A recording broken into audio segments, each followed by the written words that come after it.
அப்படியே first background compose பண்ணியாச்சு. இப்போ செகண்ட் பேக்ரவுண்டுக்கு என்ன பண்ணுதுன்னு யோசிக்கிறப்போ என்ன லைன் எழுதியிருக்கான்னு பார்க்கலாம்னா, நதியோரம் பிறந்தேன் கொடி போல வளர்ந்தேன் அப்படின்னு சொல்லி நதியோரம் பிறந்தேன்.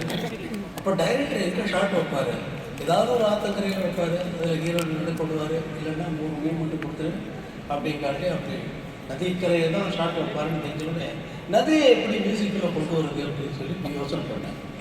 நதிகளை யோசிச்சா அலைகள் ஞாபகத்துக்கு வருது. அலைகளை பிடிச்சிட்டு அந்த அலைகள்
நான் ஏற்கனவே இந்த பாணியை பின்பற்றக்கூடாதுன்னு முடிவு பண்ணதுனால 3 சரணம் வச்சேன்.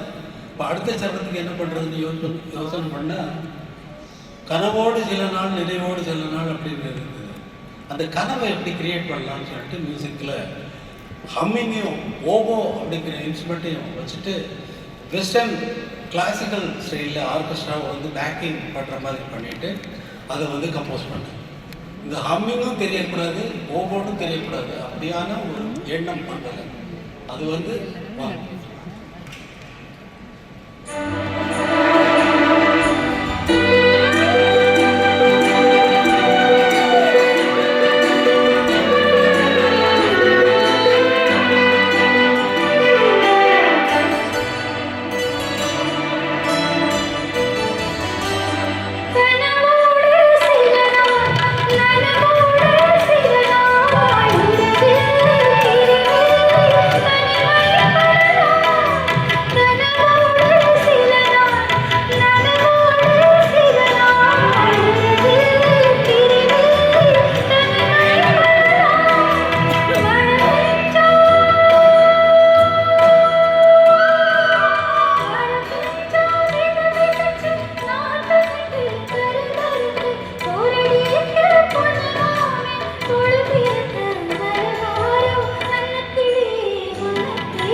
முடிவு பண்ணுமே. இப்போ 3வது சரணத்துக்கு என்ன பண்ணுறது அப்படின்னு பார்த்தா, போரடிக்க பொண்ணு மாமன் பொழுதிருக்க வருவாருன்னு சொன்னதுனால களத்து மேடை பிடிச்சிக்கிட்டேன். களத்தில் என்னென்ன நடக்குமோ அதெல்லாம் மியூசிக்கில் கொண்டு வந்தேன்.